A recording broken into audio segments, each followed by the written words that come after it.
subject is still unconscious. I may have overestimated how much sedative was needed. Clearly, humans are a rather delicate species. Oh, I stand corrected. The human has awoken. I will now begin the preliminary assessment. Remain calm, human. You've been abducted for a brief, non-invasive study.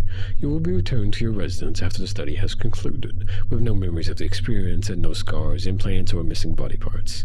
You've been restrained for your own safety as well as mine. You are probably curious about what I am. Frankly, I couldn't care less about what you're curious about, but I have to obey protocol if I want to conduct the studies on a lesser species. A waste of time. It's not like you remember any of this. Anyway, I'm a member of the Zarin species. We're an advanced race. You'd consider us aliens. We control a few star systems on the other side of the galaxy. Our laws dictate that we can't interfere with the development of less advanced species, which is why we haven't contacted your planet openly. Of course, that's supposed to be how it is, but you humans have become a subject of unusual interest among my people. Well, Zarins tend to find humans beautiful, your primitive lifestyle notwithstanding, to a problematic degree. Quite a few Zarins are leaving to live among humans in secret, and some lawless groups are even abducting humans and bringing them home with them. It's becoming a serious issue. The fact that you haven't learned of our existence is nothing short of a miracle. I'm conducting a study to determine what exactly is behind this phenomenon. My personal hypothesis is it's all rumor and exaggeration.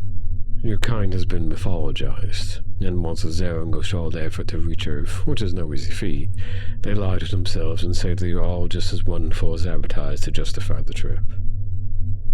I'm going to take some verbal notes during the study, so don't mind my train of thought. Lay back and relax. Or don't. Doesn't matter to me. Anyway, initial observations, I must confess, there is clearly something to the rumors. The fact that our species look so much alike is an incredible coincidence. The subject looks like a Zarin, except idealized, as if one of our own had been genetically engineered to perfectly fit the conventional beauty standards. I'm uncertain if all humans are this way, or if this is an exceptional specimen. More data is needed. The voice is also very easy on the ears, smooth and melodic. If I had to describe it precisely, I'm uncertain this is what they truly sound like, or if the universal translators alter it for some reason. Perhaps it doesn't matter. Most Zarins will use the translator anyway. Of course, it remains to be seen whether humans are truly good companions that can be considered attractive by our standards is stretching probability enough as it is. I personally doubt they make for pleasant company. This study will determine how compatible Zarins and humans are with each other, whether long-term compatibility is actually feasible. At the risk of sounding impartial, I think the ideal result of this study would be finding humans are too primitive and barbaric to make good partners. This discovery could end the wave of unsentient visits to Earth. First, I need some basic information about your body. Just because you look nice doesn't mean you don't have, I don't know, acid sweat or hidden venomous spines or something. I've taken 6 scans and measurements while you were unconscious, so that's probably not the case, but there are a few things that could be useful to know that require your cooperation. Keep in mind, the more helpful you are with the study, the sooner you can be returned home. Let's start with some deep breaths. Deep breath in. Hold. Deep breath out. Again. In. Hold. Out. Lung capacity is good. You wouldn't have a problem living in our atmosphere. I can assume the reverse is also true. Next, I'm going to show you a screen. When you see it change color, tell me what color you see.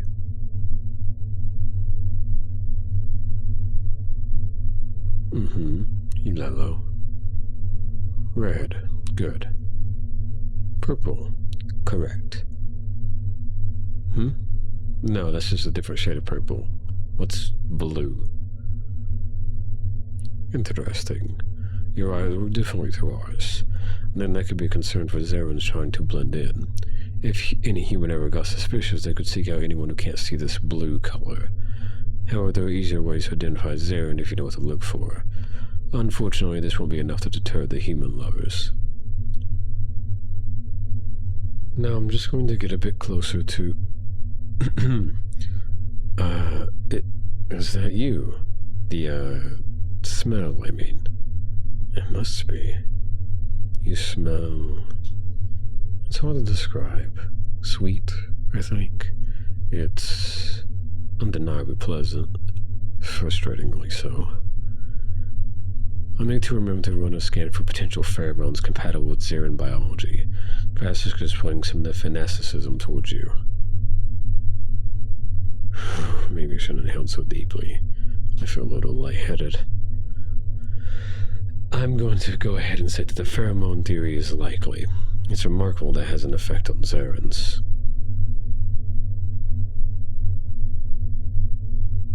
Let's see.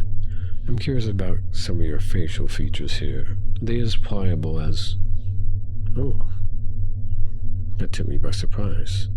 Your skin is much softer than I would have expected.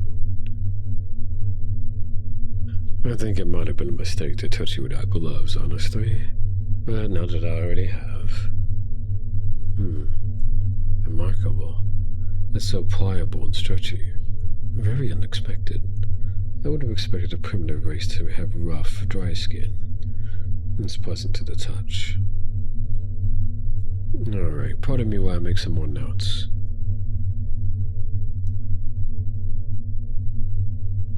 I must amend my previous hypothesis. There certainly is something to the rumors. If the specimen does indeed properly represent humans, then their species are pleasing to the eye, to all the senses really. I haven't tested taste, of course, and I don't plan to, unless I define it strictly necessary, of course. This is irritating. Humans can't actually be this enticing. A completely separate species that evolved on a completely different planet shouldn't align with our beauty standards at all, let alone so perfectly. There must be something going on here. Perhaps you're Zaran descended. Maybe a group of Zarans in the early days of space travel secretly settled here. I'll have to investigate, see if you humans stand out from native life here or not. Or am I being tricked? What if there's all some setup? Maybe we're all being fooled by some alien race even more advanced than we are. But why? What would be the point? Maybe my supervisor's right. I do sound unhinged. But I just can't accept this. There can't be a whole planet of bizarrely gorgeous aliens just perfect for us. I mean, how could I compete with that? It would mean... It might mean she was right to leave. Human, I think that maybe I've let you get caught up in an obsession of mine. There was somebody I was in love with. She was just amazing. And I was so thrilled when she gave me a chance.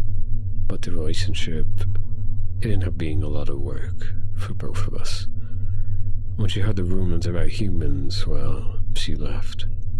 She said needed something different, something that felt magical. I wanted to believe she was chasing some stupid fantasy, that she made a huge mistake. But now I wonder. No. It was definitely a mistake. Look at me. I've been only evaluating you based on attractiveness alone. How shallow is that? The real issue is compatibility. That's what I need to figure out. Whether humans can actually make good partners, not just eye candy. I don't have any tests prepared for that, though. I was so certain the rumors were false, I didn't even consider that I might need to investigate further. I'm going to have to figure out some tests on if humans can be long-term companions. In the meantime, I suppose you'll be staying here with me. It's not exactly ideal, for you at least. I confess I don't mind too much. That is, well, I can't keep you restrained to the examination table the whole time, can I? You won't You won't attack me if I release you, right? I don't think humans are inherently violent, or there wouldn't be so many of Zarans coming here. Alright, if you say so. I guess if you do attack me, I can be fairly certain humans are suited as partners at least. Okay, good. Well, I'd better prepare a holding cell for you. Sorry, poor choice of words. It'll be more comfortable than it sounds, I assure you. It's going to be nice having you around. It's been a pretty lonely journey. Having somebody around is going to be refreshing, especially somebody so nice to look at. Well, follow me. I sure will have the next set of tests ready soon. It's inconvenient, I know, but you're going to be a part of some very important research. I look forward to working with you quite a bit.